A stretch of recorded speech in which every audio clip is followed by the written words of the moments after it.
विचारचंद्रोदय. विचारचंद्रोदय ग्रंथामध्ये 14वी कला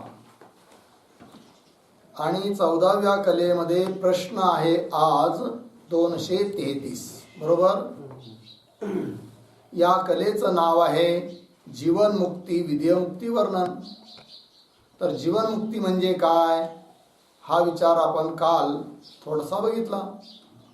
तर काय की देहादी जे प्रपंच आहेत यांची प्रतीती येत आहे, पण प्रतीती येत असून सुद्धा ब्रह्मस्वरूपाच्या ठिकाणी जी स्थिती त्यालाच म्हणायचं काय जीवन मुक्ती.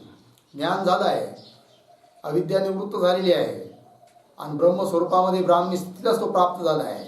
प्रारब्ध असल्यामुळे भले देहाधिकाची प्रतीती येत आहे, परंतु ती जी स्थिती आहे तिला म्हणायचं काय जीवनमुक्ती, जितेची मुक्ती.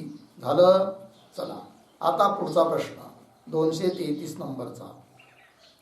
जीवनमुक्तीमध्ये प्रपंचाची प्रतीती का होते.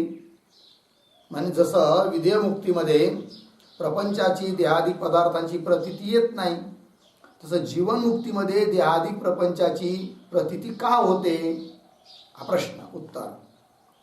तर आवरण आणि विक्षेप ह्या अविद्येच्या दोन शक्ती आहेत. नेहमी ऐकतो आपण अज्ञानाच्या म्हणजेच मायेच्या दोन शक्ती. कोण कोण. आवरण आणि विक्षेप. तर आवरण म्हणजे काय आच्छादन करणे, स्वरूपाचं ज्ञान होऊ न देणे. मग ज्ञान प्राप्त झाल्यामुळे ब्रह्मविद्येच्या द्वारे आवरण शक्तीसहित अज्ञानाची काय होते निवृत्ती होते. पण त्याच अज्ञानाचं कार्य जे देहादिक पदार्थ ज्याला आपण विक्षेप शक्ती म्हणतो त्याची निवृत्ती मात्र लगेच होत नाही. कारण विक्षेप जो देहादिक प्रपंच आहे त्याच्या निवृत्तीकरिता प्रतिबंधक आहे कोण प्रारब्ध. जोपर्यंत प्रारब्ध आहे तोपर्यंत देहादिक विक्षेपाची निवृत्ती होत नाही. आणि म्हणून प्रारब्ध प्रतिबंधक असल्याने जीवनमुक्ती अवस्थेत विक्षेप स्वरूप देहादिकांची प्रतीती येत राहते. पंक्ती पहा. आवरण आणि विक्षेप ह्या अविद्येच्या दोन शक्ती आहेत. त्यामध्ये आवरण शक्तीचा नाश ज्ञानाने होतो, आहे की नाही. जसं रज्जूचं अज्ञान आहे, तर रज्जूचं जे अज्ञान त्याने काय केलं दोन कार्य. एक आवरण शक्ती, विक्षेप शक्ती. आवरण शक्ती म्हणजे कशी बरं. तर रज्जूचं जे अज्ञान ते रज्जूचं ज्ञान होऊ देत नाही, ही झाली आवरण शक्ती. मग ते अज्ञान काय करतं विक्षेपाला प्राप्त होतं, म्हणजे सर्पचा आकार धारण करतं. तर सर्परूपाने प्रतीती ही झाला विक्षेप. आणि त्या विक्षेपाच्या निमित्ताने सर्पाधिकाच्या निमित्ताने कंपाधिक बघितल्यानंतर मनुष्य घाबरतो ना, अरे बापरे सर्प आहे, तर कंप होतो, थरथर काप होतो. हा सारा विक्षेप आहे. मग जसं रज्जूचं जे अज्ञान त्या अज्ञानाच्या दोन शक्ती आवरण विक्षेप. तर रज्जूचं ज्ञान होऊ न देणं ही झाली आवरण शक्ती, आणि सर्प आणि सर्पाचं कार्य कंपाधिक ही झाली विक्षेप शक्ती.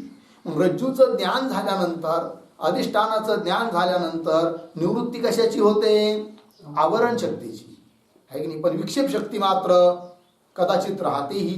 भले सर्प अभि दिसूनही राहिला, पण सर्पापासून सर्पच आहे ह्या ज्ञानाने झालेले जे कंपाधिक थरथर काप वगैरे ते मात्र थोडा वेळ राहतं, विक्षेप राहतो. बरोबर आहे की नाही.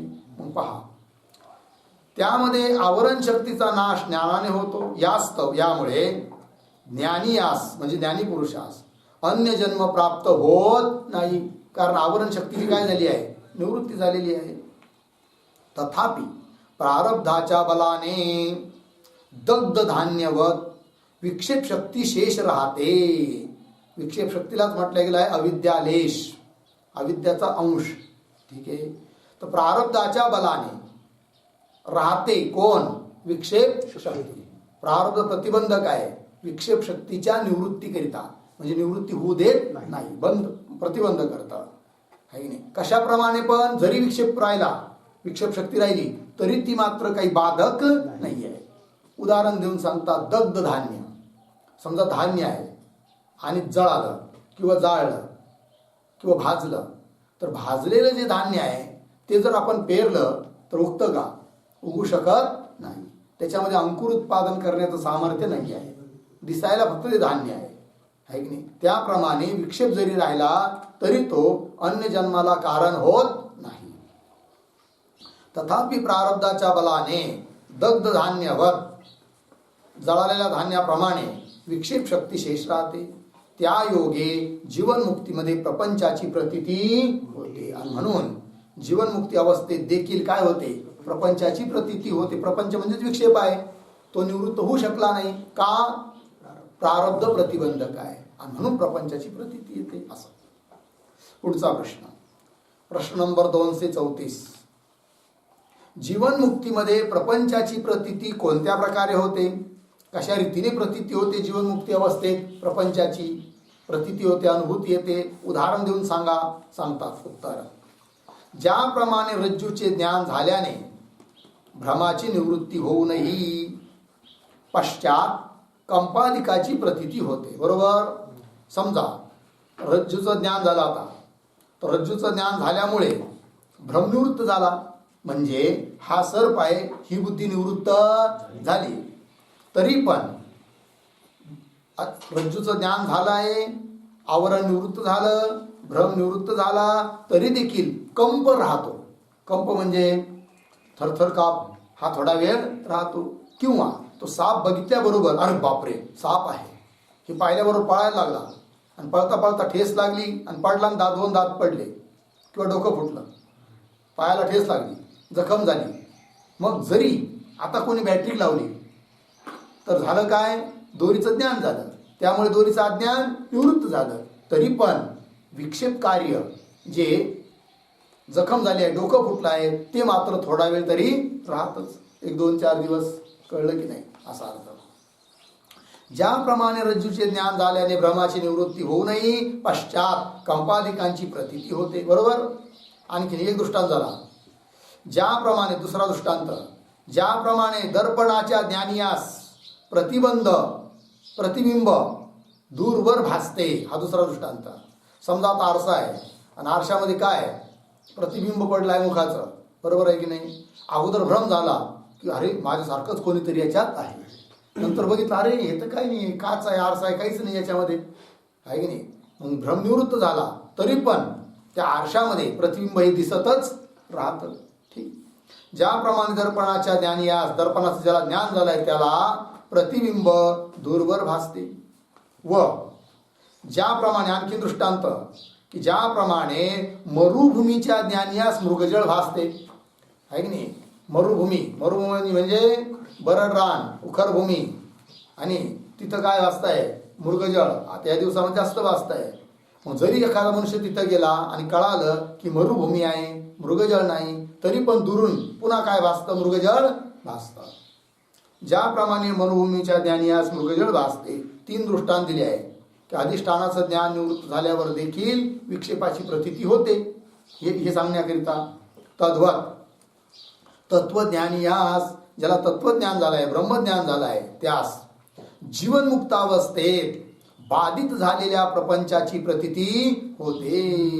जीवनमुक्तावस्थेत देखील प्रपंचाची प्रतीती होते, पण त्या प्रपंचाचा काय झालाय आता? बाद झालाय, म्हणजे त्याच्याविषयी दृढ मिथ्यात्वाचा निश्चय झालाय. म्हणजेच काय? त्रैकालिक अत्यंताभावाचा निश्चय झालाय की मृगजळ इथं पहिलं नव्हतं भासायच्या अगोदर, आताही नाही, नंतरही नाही आहे. त्याप्रमाणे ब्रह्मस्वरूपाचं एकदा ब्रह्मास्मी रूपाने ज्ञान झालं की दिसणारा प्रपंच जरी दिसत असला तरी त्याविषयी काय असतो? अत्यंत अभावाचा निश्चय. त्यालाच बाद असं म्हणतात. तत्वज्ञानी या जीवनमुक्त अवस्थेत बाधित झालेल्या प्रपंचाची प्रतीती होते. लागला अर्थ? चला पुढचा प्रश्न आहे 235. बाधित झालेल्या प्रपंचाच्या प्रतीतीविषयी अन्य दृष्टांत कोणता आहे? म्हणजे प्रपंचाचा बाध झाला आहे, पण बाधित झाला असला तरी देखील त्याची प्रतीती येते. याकरिता आणखीन काही दृष्टांत आहे का, असा प्रश्न.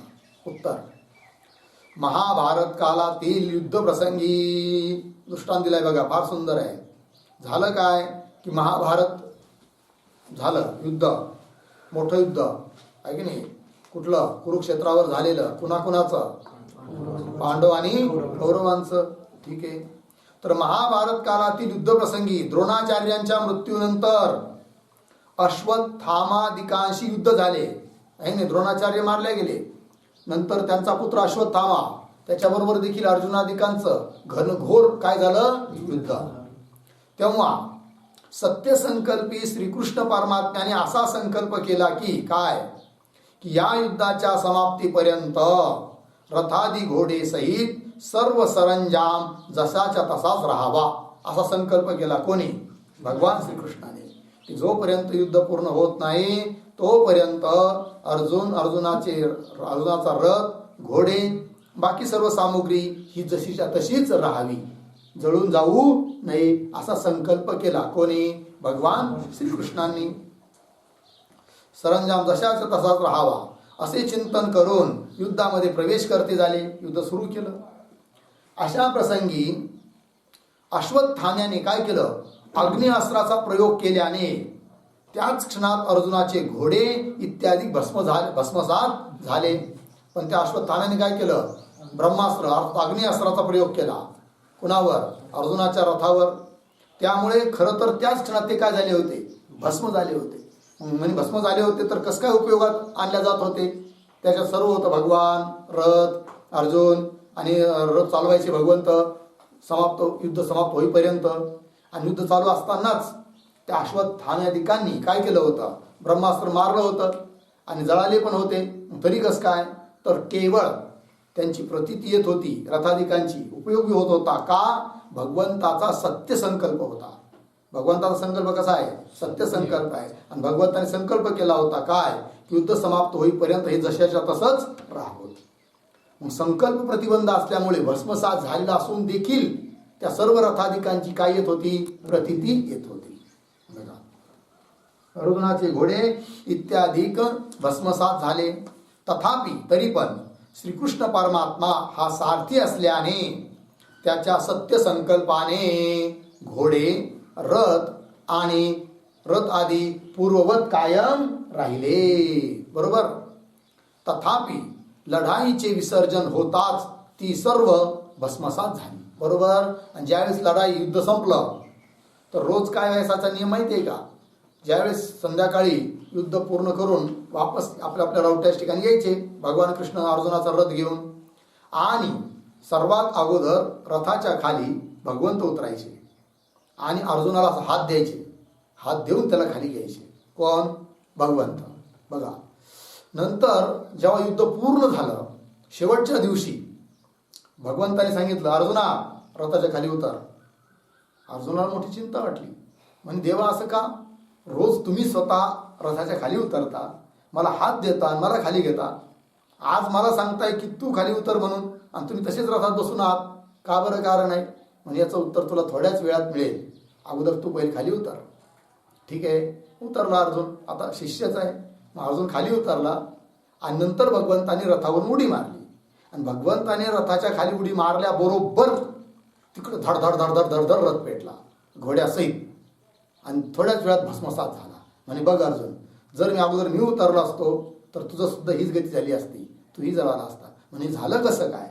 तेव्हा भगवंताने सांगितलं की युद्ध चालू असताना अश्वत्थामा इत्यादिकांनी अग्निअस्त्र वगैरे मारून त्याच क्षणी खऱ्या अर्थाने हे जळालं होतं सारं, पण माझ्या संकल्पामुळे टिकून होतं.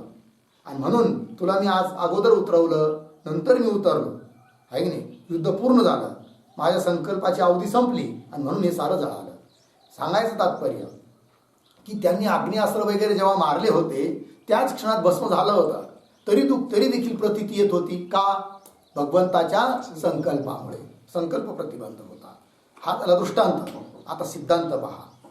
सिद्धांत, स्थूल देह रूप रथ आहे, ठीक आहे ना? आपला दिसणारा स्थूल देह हाच काय आहे? रथ आहे. त्याची पाप पुण्य रूपी 2 चक्रे आहेत. रथाला 2 चाक असतात की नाही? तसा देह चालतो कशावर? चाकावर. कोण चाक आहे त्याचे? पाप आणि पुण्य, धर्म अधर्म ज्याला म्हणतात. पाप पुण्य रूपी 2 चक्रे आहेत. बरोबर. म्हणे ध्वजा कोण आहे? तर सांगतात 3 गुण रूप ध्वज आहे, पताका. सत्वगुण, रजगुण, तमोगुण. पंच प्राण रूपी बंधने आहेत. 5 प्राण यांनी बांधून ठेवला हा रथ, ठीक आहे ना जी? रथाला सुद्धा जिकडे तिकडे सारं व्यवस्थित बांधलेलं पॅकिंग केली असते की नाही, त्याप्रमाणे पंचप्राण रूपी बंधने होत, दश इंद्रिये घोडे होत. या रथाचे घोडे किती आहेत? 10. 5 ज्ञानेंद्रिय, 5 कर्मेंद्रिय. शुभाशुभ शब्दादी पंच विषय मार्ग होत. आता रथ चालायचं म्हणल्यावर मार्ग पाहिजे. 5 विषय हेच काय आहे? मार्ग. ते विषय म्हणजे कदाचित शुभ असू शकतात, अशुभ म्हणजे विहित विषय, निषिद्ध विषय, हेच काय आहे? मार्ग. हा रथ चालतो ना माणसाचा, या विषयावर चालतो. शब्द, स्पर्श, रूप, रस, गंध, ठीक आहे ना, याचं सेवन करत असतो हमेशा मनुष्य. अर्थात हे 5 विषय काय झाले? मार्ग झाले. मग कोणी विहित विषयाचं सेवन करतो, कोणी निषिद्ध विषयाचं सेवन करतो, आहे की नाही? हा. तर शुभाशुभ शब्द आधी पंच विषय मार्ग होत. मन हा लगाम होय. रथाला आवरण्या, घोड्यांना आवरण्याकरता, घोडे कोण सांगितले? 10 इंद्रिय. त्यांना आवरून धरण्याकरता काय पाहिजे? लगाम. लगाम कोण आहे मग? मन. हा काय आहे? लगाम. बुद्धिरूपी सारथी होय. आणि जसं अर्जुनाच्या रथावर सारथी कोण होते? भगवान श्रीकृष्ण. तसं इथं या रथामध्ये सारथी कोण आहे? बुद्धी. तर बुद्धिरूपी सारथी होय. आणि प्रारब्ध हा त्याचा संकल्प होय. त्या बुद्धिरूपी सारथ्याने भगवान श्रीकृष्णाने संकल्प केला होता की नाही, युद्ध समाप्त होईपर्यंत हे सारं जसेच्या तसं राहावं. तसं बुद्धिरूपी सारथ्याने काय केलं आहे? संकल्प केला आहे. कोणता संकल्प? प्रारब्धरूपी संकल्प. जोपर्यंत प्रारब्ध आहे तोपर्यंत हा रथ राहणार, तत्वज्ञान झाल्यावर देखील. प्रारब्ध हा त्याचा संकल्प होय. बरोबर. अहंकार बैठकीचे स्थान होय. आणि तो सारथी कुठं बसतो? अहंकारावर. अहंकार हे त्याचं काय आहे? बैठकीचं स्थान होय. आणि म्हणे मग ठीक आहे, जसं अर्जुन हा रथी होता, भगवान कोण होते? सारथी होते. तर तिथं रथी अर्जुन आहे, तसं इथं रथी कोण? तर सांगताय आत्मारूपी अर्जुन रथी होय. इथं आत्मा हा काय आहे? रथी आहे. कळलं की नाही? आणि त्याचे वैराग्यादी साधन रूप शस्त्र होय. अर्जुनाजवळ जसं शस्त्र होतं की नाही, तसं इथं आत्मारूपी रथीजवळ शस्त्र काय? वैराग्यादी, विवेक, वैराग्य, समाधी षटक, हे काय त्याचे शस्त्र आहेत. तो रथावर आरूढ होऊन, आहे की नाही? आरूढ होऊन म्हणजे रथावर बसला आहे. तो रथावर आरूढ होऊन सत्संग रूपी रणांगणामध्ये प्रवेश करिता झाला. आणि कुठे गेला? सत्संग रूपी रणांगणावर गेलाय. कोण? सारथी घेऊन गेलाय. कुणाला? रथीला, आहे की नाही? रथाचा मालक आत्म्याला कोण घेऊन गेलाय? सारथी. सारथी कोण आहे? बुद्धी. सत्संग रूपी रणांगणामध्ये प्रवेश करिता झाला. त्याला गुरुरूपी अश्वत्थाम्याने, अश्वत्थामा कोण इथं? जणू काय गुरु. हे कोण झाले? अश्वत्थामा. रूप काय? तर गुरुरूपी अश्वत्थाम्याने महावाक्य उपदेश रूपी ब्रह्मास्त्र मारले, है की नाही? महावाक्य, तत्वमसी इत्यादी उपदेश केला म्हणजे काय? जणू काय ब्रह्मास्त्र मारलं. कळलं? तर तत्वमसी महावाक्याचा उपदेश केला. बरोबर. ब्रह्मास्त्र मारलं म्हणजे काय? तत्वमसी महावाक्याचा उपदेश केला. त्या योगे, त्यामुळे ज्ञानाग्नी उदय झाल्याने, त्यामुळे ज्ञानरूपी अग्नी उदित झाल्याने त्याच क्षणात देहादी प्रपंच रूपी रथाधिक सर्वांचा बाध झाला. देहादी प्रपंच या सर्वांचा काय झालाय? बाध झालाय. ठीक आहे. बाध झालाय बरं का. बाध झाला वेगळी गोष्ट आहे, नाश वेगळी गोष्ट आहे. बाध म्हणजे मिथ्यात्वाचा निश्चय झाला, अप्रतीती नाही आहे. नाश म्हणजे काय? नाश होणं म्हणजे अप्रतीती, प्रतीतच न होणं. प्रतीती येऊ राहिली, फक्त झाला काय? बाध. बाध झाला. तथापि श्रीकृष्ण रूपी सारथी स्थानी बुद्धीच्या प्रारब्ध रूपी सत्य संकल्पाने, इथं श्रीकृष्णाच्या ठिकाणी कोण आहे? बुद्धी, आहे की नाही? सारथी आहे ना. तर तर एक एक सांगा. तर रथ कोण आहे? स्थूल देह. हा काय आहे? रथ. त्याचे 2 चाक म्हणजे कोण? धर्म अधर्म, पाप पुण्य, हे 2 चाक आहेत. बरोबर. ध्वजा कोण आहे? 3 गुण. हे काय आहे? ध्वजा, पताका आहे. आणि बंधन काय आहे? 5 प्राण. हे काय आहे? बंधन आहे. आणि घोडे किती आहेत? 10. कोण? 10 इंद्रिय, हे घोडे आहेत. बरोबर. मार्ग किती आहे? 5. कोण? शब्द स्पर्शादी, हे मार्ग आहे. लगाम कोण आहे? मन. ठीक आहे. सारथी कोण आहे? बुद्धी आहे. आणि सारथ्याचा संकल्प म्हणजे कोण आहे? प्रारब्ध, बरोबर. आणि त्या सारथ्याचं बसण्याचं ठिकाण कोण आहे? अहंकार आहे. आणि रथी कोण आहे? आत्मा. हा काय आहे? रथी आहे, बरोबर आहे की नाही? आणि त्या रथी असणाऱ्या आत्म्याचे साधन काय आहे? युद्ध करण्याचे साधन विवेक, वैराग्य, समाज षटक हे काय त्याचे साधन आहे, बरोबर आहे की नाही? आणि रथ रणांगणावर नेला. कोण रणांगण? सत्संग. हेच काय आहे? रणांगण. मग तिथं गेल्यानंतर अश्वत्थामा आहे. कोण? गुरु. त्यांनी ब्रह्मास्त्र मारलं. कोणतं? तत्वमसी महावाक्याचा उपदेश केला. आणि तत्वमसी महावाक्याचा उपदेश केल्यामुळे झालं काय? ज्ञानरूपी अग्नीचा उदय झाला. आणि ज्ञानरूपी अग्नीचा उदय होऊन झालं काय? देहाधिक सर्व प्रपंचाचा बाध झाला. काय झालाय? बाध. देहाधिक प्रपंचरूपी रथाधिक सर्वांचा बाध झालाय. तथापि श्रीकृष्णरूपी सारथीस्थानी बुद्धीच्या प्रारब्ध रूपी सत्य संकल्पाने, प्रारब्ध हा काय? संकल्प आहे. सत्य संकल्पाने देहाधिकाचा नाश संभवत नाही. देहाधिकाचा नाश नाही होत. बाध झालाय, नाश नाही. बाध म्हणजे मिथ्यात्वाचा निश्चय आहे की नाही? त्रैकालिक अत्यंत भावाचा निश्चय नाहीच, अशा स्वरूपाचा निश्चय. सर्प झालाच नाही, नव्हता, भासण्याच्या अगोदर नव्हता, भासत आहे तेव्हाही नाही, आणि दोरीचं ज्ञान झाल्यावर देखील सर्प नाही, असा निश्चय. याला म्हणायचं बाध आहे की नाही? नाश वेगळी गोष्ट आहे.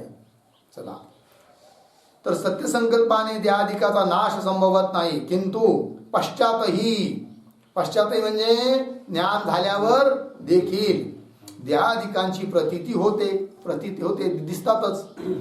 यालाच बाधित अनुवृत्ती म्हणतात. याला दुसरा शब्द काय आहे? बाधित अनुवृत्ती. बाधित होऊन देखील प्रतीती, त्याला म्हणायचं काय? बाधित अनुवृत्ती म्हणतात.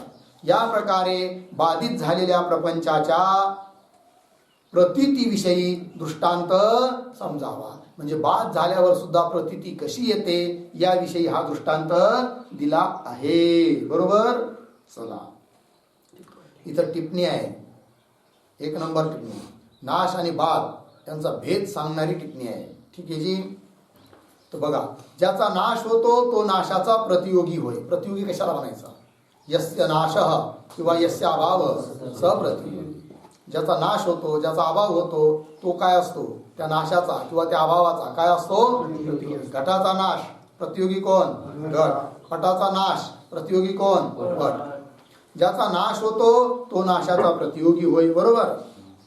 त्या प्रतियोगीची नाशामध्ये प्रतीती होते. म्हणजे नाश अर्थात अभाव. अभावाची प्रतीती तेव्हाच येते प्रतियोगीचं ज्ञान असेल तर.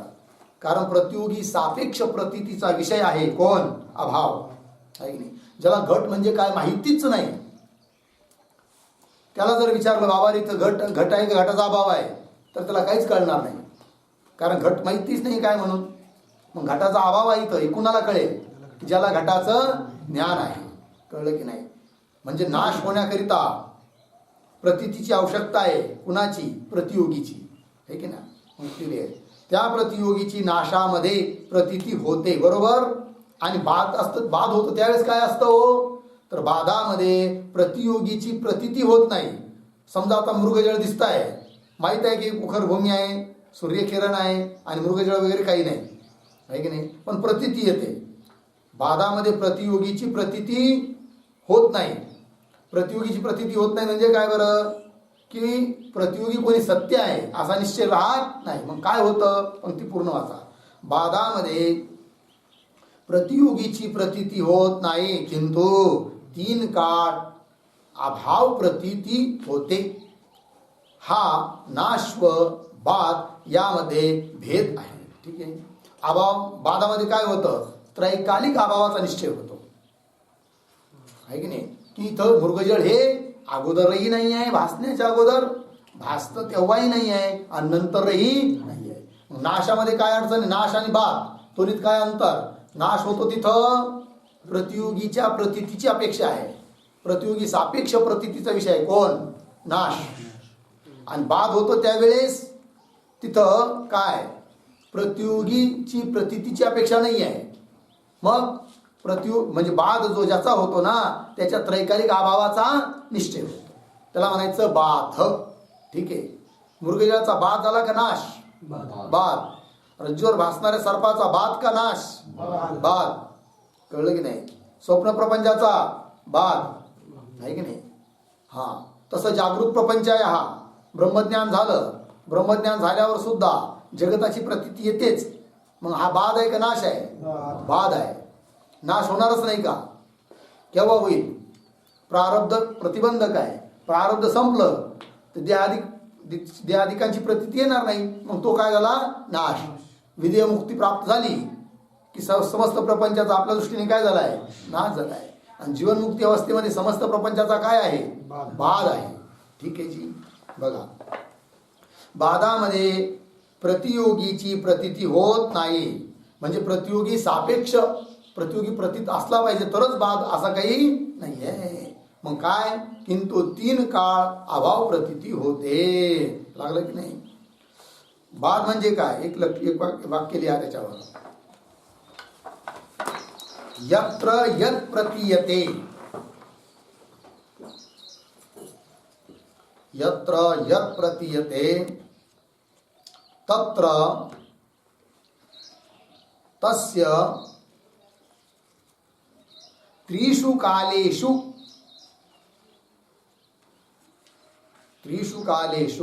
अत्यंताभाव निश्चय.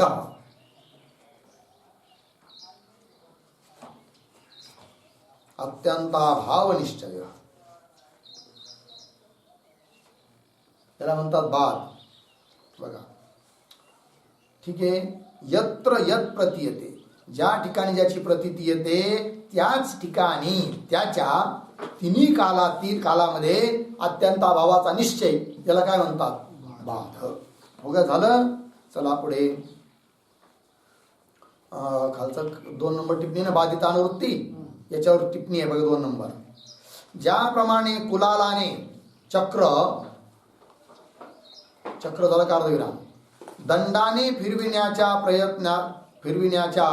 प्रयत्नाचा त्याग केला असताही पूर्वीचे वेगाने ते फिरतच असते, आहे की नाही? त्याप्रमाणे बाध झाला असता हे प्रारब्ध कर्माने देहादिक प्रपंचाची प्रतीती होते, त्यास बाधित अनुवृत्ती म्हणतात. दृष्टांत दिला आहे. जसा कुंभार आहे, घट बनवायचे असतात त्याला, त्याच्याकडे एक चाक असतं आणि दंडा घेऊन काठीने तो चाकाला काय गरगर गरगर फिरवतो, नंतर ती काठी काढून घेतो. आता वेग देणारी जी काठी आहे ती काढून घेतली, लगेच त्या चाकाने थांबायला पाहिजे की नाही? पण थांबत नाही ते, तरी पण थोडं गरगर फिरतच राहतं. नंतर सुद्धा जे फिरत राहतं ना, तर का याला म्हणायचं अनुवृत्ती. त्या फिरण्याची काय उरायली? अनुवृत्ती उरायली. त्याप्रमाणे तत्वज्ञान झालं आहे, अज्ञानाची निवृत्ती झाली आहे, तरी पण त्या अधिक प्रपंचाची प्रतीती होते. मग त्याला म्हणायचं बाधित अनुवृत्ती. लागला अर्थ? चला, झालं हे. पुढचा प्रश्न 236 नंबरचा. विधेय मुक्ती म्हणजे काय? उत्तर: प्रपंचाची प्रतीती रहित ब्रह्मस्वरूपी जी स्थिती, त्याला म्हणायचं विधेय मुक्ती. म्हणजे प्रपंचाची प्रतीती येत नाही आणि ब्रह्मरूपाने स्थिती आहे, याला म्हणायचं काय? विधेय मुक्ती. एक. पुढं प्रारब्ध भोग क्षयी स्थूल सूक्ष्म शरीराचे आकाराने प्राप्त होणाऱ्या अज्ञानाच्या चैतन्यामध्ये लय, ती विधेय मुक्ती होय. दुसरी व्याख्या. तर प्रारब्ध भोगक्षयी म्हणजे काय बरं? प्रारब्धाचा भोगाने नाश झाला असता, असा अर्थ या वाक्याचा. प्रारब्ध भोगक्षयी म्हणजे काय? प्रारब्ध कर्माचा भोगाने नाश झाला असता. नाश झाला असता कंसात लिहू शकता, प्रारब्ध भोगून संपल्यानंतर. प्रारब्ध भोगून संपल्यानंतर कंस बंद झाला अर्थ. चला पंक्ती पहा. प्रारब्ध भोगक्षयी म्हणजे प्रारब्धाचा भोगून नाश झाला असता स्थूल सूक्ष्म शरीराचे आकाराने प्राप्त. कोण? अज्ञान. अज्ञानही स्थूल शरीराच्या रूपाने सूक्ष्म शरीराच्या रूपाने आकाराला प्राप्त झालं होतं. जसं रज्जूचं अज्ञान, सर्पाच्या आकाराला काय होतं, प्राप्त होतं. कोण? अज्ञानच. ते अज्ञानच काय करतं, सर्पाचा आकार धारण करतं. त्याप्रमाणे पंक्ती पहा. प्रपंच प्रारब्ध भोगक्षयी स्थूल सूक्ष्म शरीराचे आकाराने प्राप्त होणारे अज्ञानाचा. कसं अज्ञान? की जे अज्ञान स्थूल शरीर रूपाने सूक्ष्म शरीर रूपाने आकाराला प्राप्त झालं होतं, असं अज्ञान. त्या अज्ञानाचा चैतन्यामध्ये लय, ती विधेय मुक्ती होय. अशा त्या अज्ञानाचा चैतन्यामध्ये काय होतो, लय होतो. त्यालाच काय म्हणतात, विदेह मुक्ती. थोडक्यात काय, स्थूल सूक्ष्म शरीराधिकाची आता प्रतीती देखील येत नाही. ज्ञान प्राप्त झालं जोपर्यंत शरीर आहे, ज्ञान प्राप्त झाल्यानंतर तोपर्यंत जीवनमुक्ती. आणि प्रारब्ध संपलं तर शरीरही मरणार. सूक्ष्म शरीराचाही लय झाला ब्रह्मस्वरूपामध्ये, स्थूल शरीरही लीन झालं. मग आता फक्त ब्रह्म राहिलं. ही जी स्थिती आहे त्याला म्हणायचं काय, विदेह मुक्ती. पुढचा प्रश्न नंबर आहे 237. बरोबर. प्रश्न 237. पुढे काय, प्रारब्धाचा अंत इत्यादी दिला की नाही, हे उत्तर आहे. प्रश्न छापलाच नाही त्यांनी. प्रश्न लिहून घ्या. 237 नंबरचा काय प्रश्न आहे तो. प्रारब्धाचा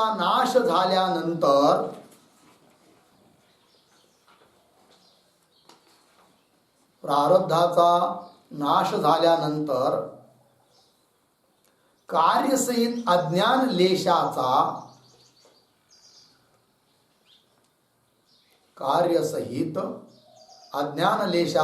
विलय कोणत्या साधनाने होतो? कोणत्या साधनाने होतो हा प्रश्न आहे.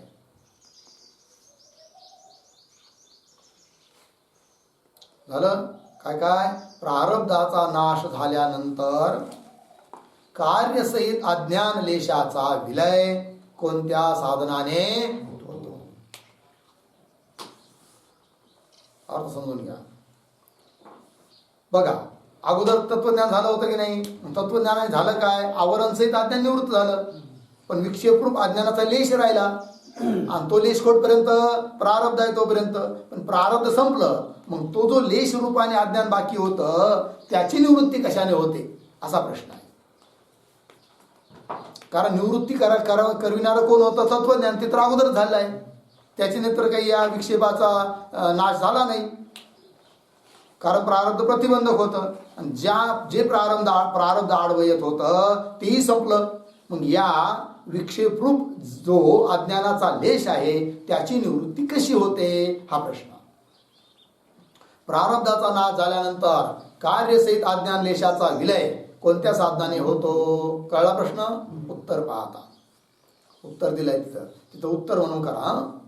प्रारब्धाचा अंत झाला असता, प्रारब्धाचा भोगून नाश झाला आहे, अंत झाला आहे. तर प्रारब्धाचा अंत झाला असता अधिक अथवा न्यून मूर्छा काळी यद्यपि ब्रह्मवृत्तीचा असंभव आहे. बरोबर. प्रारब्ध संपला ना तर मृत्यू येतो शरीराला. मरण कालामध्ये मूर्छा येत असते. कदाचित कुणाला थोडा वेळ मूर्छा येते, कदाचित कुणाला दीर्घ काळ मूर्छा येते. पण ती मूर्छा थोडा वेळ असो की दीर्घ काळ असो, त्या काळात मात्र ब्रह्माकार वृत्ती नसते, कोणतीच वृत्ती नसते. ठीक आहे ना. मग म्हणे का हो, मरताना तर ब्रह्माकार वृत्ती नाहीये, तर कसं काय त्याला मोक्ष मिळेल असा प्रश्न येईल की नाही. तर उत्तर देतात तसं काही नाही म्हणे. ब्रह्माकार वृत्ती अगोदरच झालेली आहे. मग आता मूर्छा कालात जरी नसली तरी तिचे संस्कार असतात. कळलं. आणि त्या संस्काराने युक्त जे चेतन ते काय करतं, या अज्ञान लेशाची निवृत्ती करतं असं सांगायचं. पंक्ती पहा. प्रारब्धाचा अंत झाला असता अधिक अथवा न्यून मूर्छा काळामध्ये यद्यपि ब्रह्मवृत्तीचा असंभव आहे, ब्रह्माकार वृत्ती राहत नाही. आणि विद्वानास विधीही नाही आहे की मरताना ब्रह्मकार वृत्ती असलीच पाहिजे असा काही विधी नाही आहे. एक बार ब्रह्मनिश्चय झाला अहम ब्रह्मास्मी, मग ती वृत्ती मरताना राहो अगर न राहो. आणि विद्वानास विधीही नाही. तथापि तरी पण सुषुप्तीवत त्या मूर्छाधिक काळीही ब्रह्मविद्येचा संस्कार आहे. ठीक आहे, उदाहरण दिलं याकरिता सुषुप्तीचं. म्हणजे कसं, समजा जागृतीमध्ये आपण काही व्यवहार केला, तर सुषुप्ती काळामध्ये त्याची आठवण आहे का?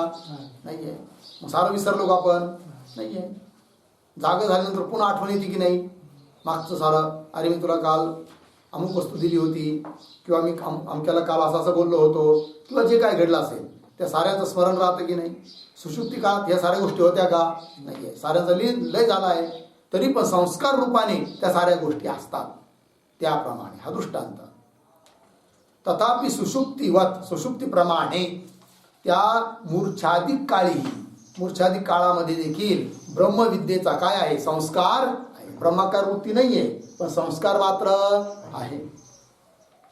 त्यामध्ये स्थित चैतन्याने आहे, त्या संस्काराने युक्त जे चैतन्य आत्मा, त्यामध्ये स्थित चैतन्याने कार्यसहित अज्ञानलेशाचा विलय घडतो. विलय म्हणजे नाश. कार्यसहित, कार्य कोणते आधी? तर कार्यसहित अज्ञानलेशाचा काय घडतो? विलय, नाश घडतो. प्रश्न काय होता की प्रारब्ध संपल्यानंतर विक्षेपरूप जो अज्ञानाचा लेश आहे, देहाधिक प्रपंच, याची निवृत्ती कशाने होते? तर उत्तर दिलं, कशाने होते जी?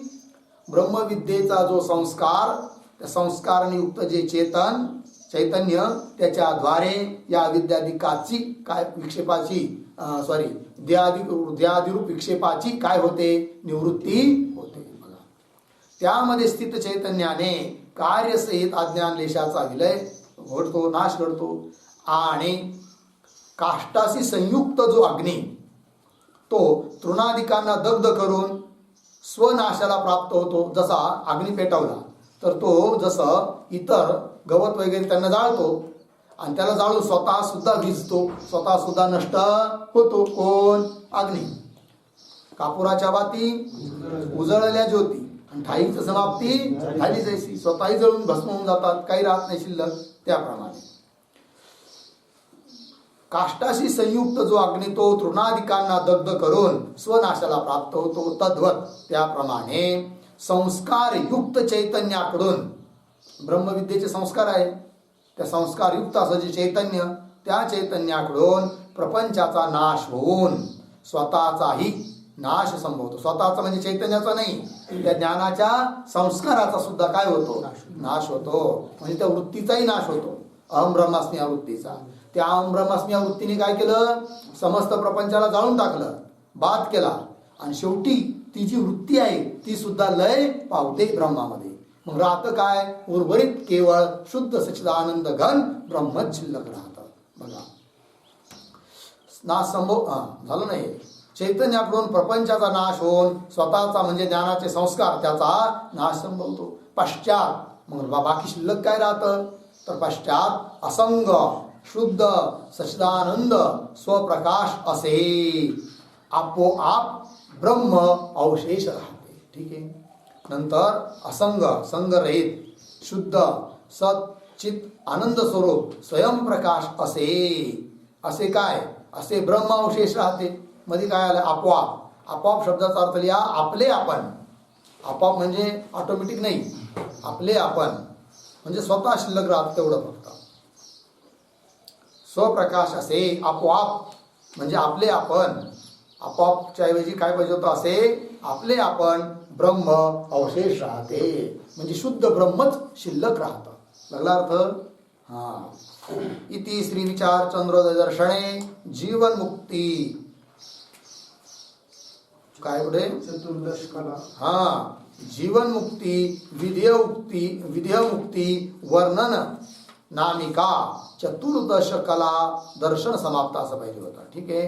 अशा रीतीने विचार चंद्रोदय ग्रंथामधली जीवन मुक्ती आणि विधेय मुक्तीचं वर्णन करणारी ही 14वी कला या ठिकाणी पूर्ण झाली. ठीक आहे. पुढचा विचार उद्या करू. ओम पूर्णमदः पूर्णमिदं पूर्णात् पूर्णमुदच्यते पूर्णस्य पूर्णमादाय पूर्णमेवावशिष्यते. ओम शांति शांति शांति. शंकरं